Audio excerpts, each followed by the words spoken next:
பிரச்சனை பண்ணி கொஞ்சம் லஞ்சமா, அதுக்கு பிறகு ஒரு ஆளை பிடிச்சிக்கிட்டாங்க. யாருன்னு உங்களுக்கு தெரியும்.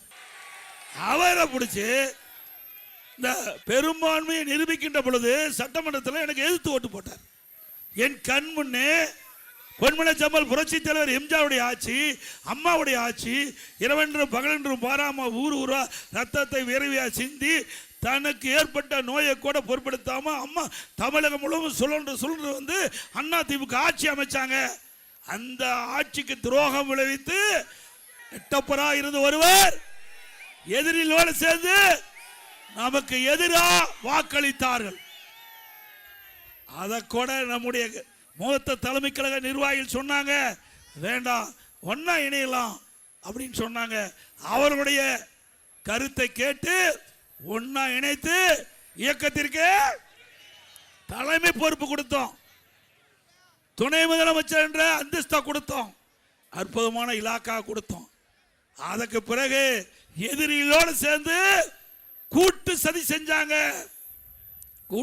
செஞ்சாங்க.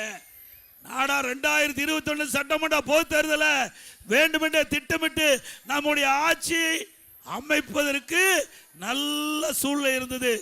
தென் மாவட்டத்தில் வேண்டுமென்றே திட்டமிட்டு சுற்றுப்பயணம் மேற்கொள்ளாம திமுக பி டீமா இருந்து வெற்றி வாய்ப்பை இழக்க செய்தார்கள். இப்படிப்பட்டவர்கள் யார் என்று அடையாளம் காட்டப்பட்டு விட்டது. காட்டிட்டாங்கல்ல, பூனைக்குட்டி வெளியில் வந்து விடுது.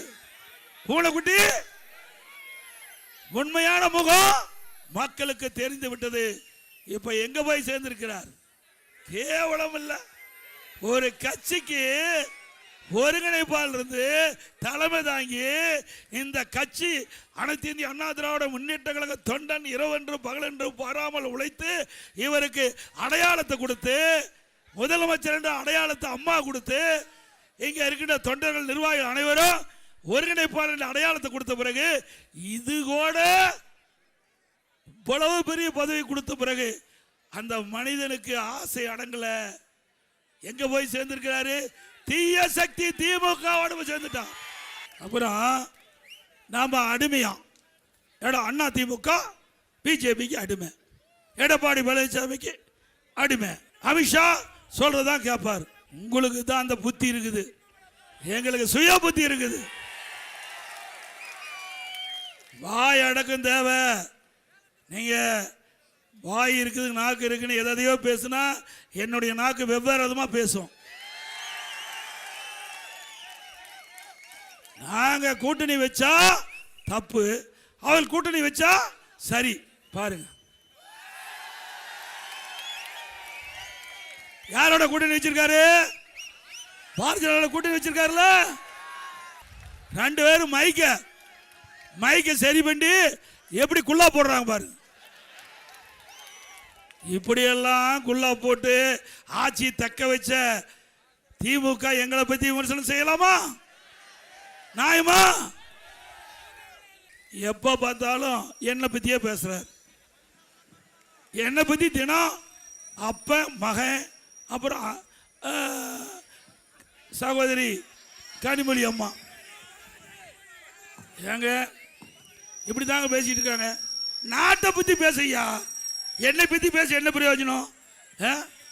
இன்னைக்கு அண்ணா திமுக ஆட்சியில் என்னென்ன திட்டத்தை கொண்டு வந்தோன்னு பட்டியலிடுறேன். நீ திராவிட முன்னேற்ற ஆட்சிக்கு வந்த பிறகு, நீங்க முதலமைச்சரான பிறகு இந்த நாட்டு மக்கள் என்னென்ன திட்டத்தை கொண்டாதுன்னு சொல்லுங்க. இருந்தா தானே சொல்றதுக்கு.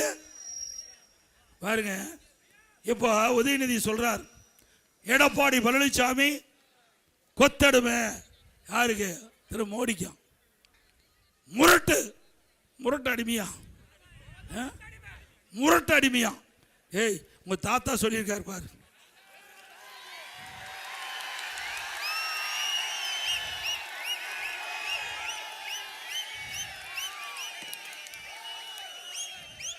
எங்க நகரப்பகுதியில் இருக்கிற ஆட்டோ ஓட்டுநர்கள் ஆட்டோ சங்கத்தில் பதிவு செஞ்சு புதிய ஆட்டோ வாங்கினா 75,000 ரூபாய் மானியம் கொடுக்கப்படும்.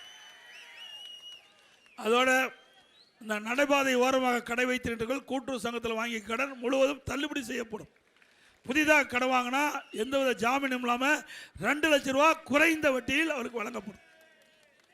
மாற்றுத்திறனாளிகள் கூட்டுறவு சங்கத்தில் வாங்கிய கடன் முழுவதும் தள்ளுபடி செய்யப்படும்.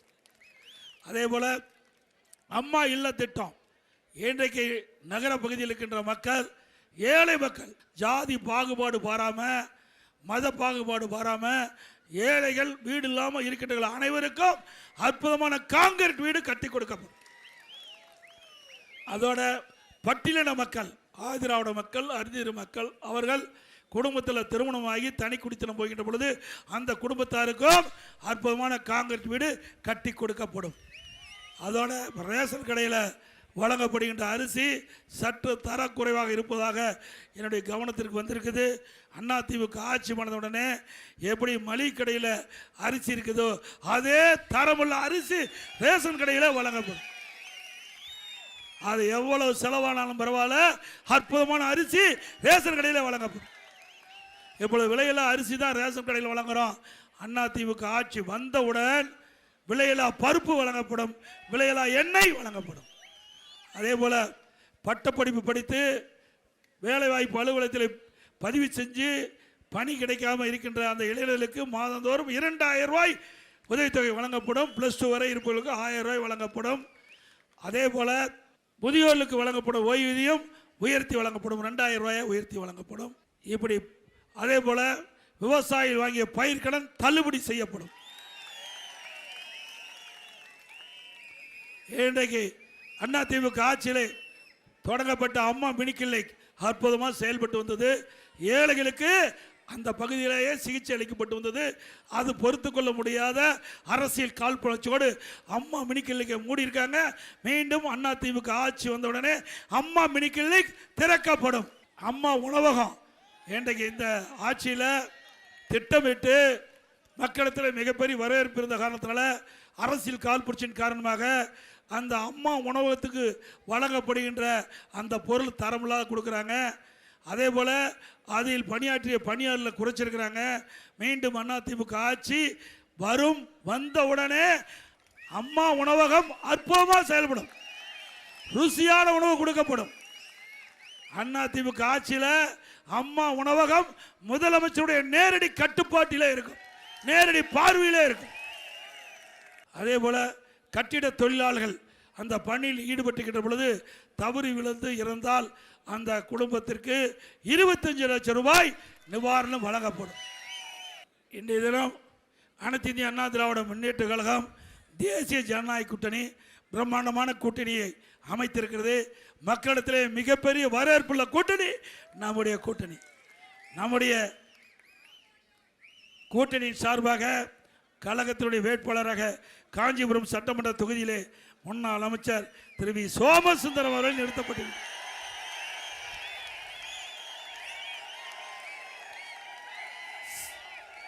ஸ்ரீபெரும்பூர் சட்டமன்ற தொகுதியில் முன்னாள் எம்எல்ஏ திரு கே பழனி அவர்களை நிறுத்தப்பட்டது.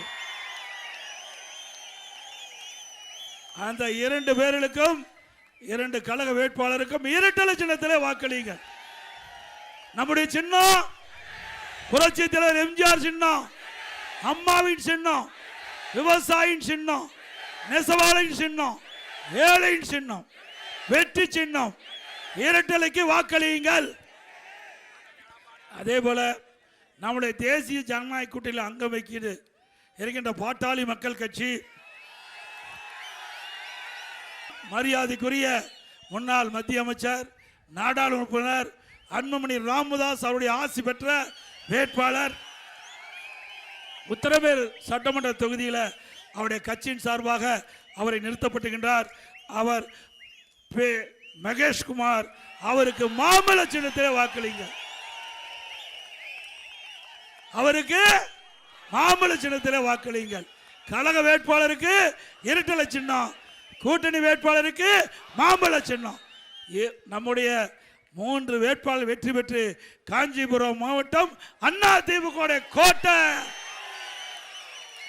அப்படி நிரூபிக்க வேண்டும் என்று உங்களை இருகரம் கூப்பி வேண்டி கேட்டு, மக்களை காப்போம், தமிழகத்தை மீட்போம். மக்களை தமிழகத்தை மக்களை தமிழகத்தை மக்களை தமிழகத்தை ஸ்டாலின் மாடல் அரசு, ஃபெயிலியர் மாடல் அரசு.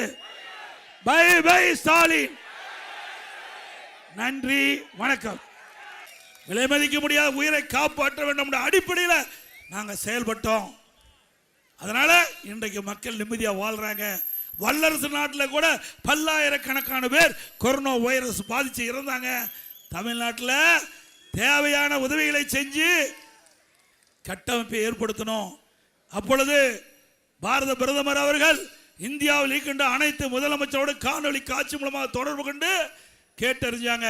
ஒவ்வொரு மாநிலத்திலும் கொரோனா வைரஸ் பரவலை எப்படி தடுக்கிறீங்க, என்னென்ன நடவடிக்கை எடுக்கிறீங்க அப்படின்னு கேட்டார். அப்பொழுது தமிழ்நாட்டின் சார்பாக நான் தெளிவாக கருத்தை சொன்னேன். அதை கேட்டுட்டு பிரைம் மினிஸ்டர் அவர்கள் சொன்னாங்க, மற்ற முதலமைச்சருக்கு தெளிவுபடுத்தினாங்க.